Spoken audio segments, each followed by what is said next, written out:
তো আসসালামু আলাইকুম বন্ধুরা। আমার এই ছোট ভাই সে বাজার থেকে একটা পটেটো নিয়ে আসলো। এটা নিট ওজন 14 গ্রাম, কিন্তু 14 গ্রাম পটেটোর ভেতরে ফাটাইলাম, কিন্তু এতগুলো পটেটো যে থাকে ভাই, এটা বলা বাহিরে।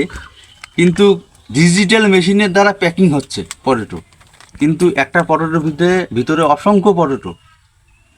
এক কথা 14 গ্রামের উপরে পটেটো হবে। এটা দুইটা পটেটোর মাল একটা পটেটোর ভিতরে, কিন্তু এটা কীভাবে সম্ভব তা দেখে খুব ভালো লাগলো। এবং কিন্তু আমার এই দাদা, তার দাঁত কিন্তু 32টা ছিল, এখন তার 32 জন্য 64টা দাঁত গাজাইছে। কিন্তু সে কি এই পটেটো চাপে খাইতে পারবে আজও? হ্যাঁ, দেখি কত বড় মাস্তান। খাও দেখি। হ্যাঁ, এই যে দাঁত নাই, এখন পকলে খাবে, দেখছেন? 64টা দাঁত গাজাইছে। তা অসংখ্য ভালো লাগলো। আমাদের অনুষ্ঠানটা আপনার ভালো লাগে তা আপনার লাইক কমেন্ট শেয়ার করবেন। সবাই ভালো থাকবেন, সুস্থ থাকবেন। আল্লাহ হাফেজ।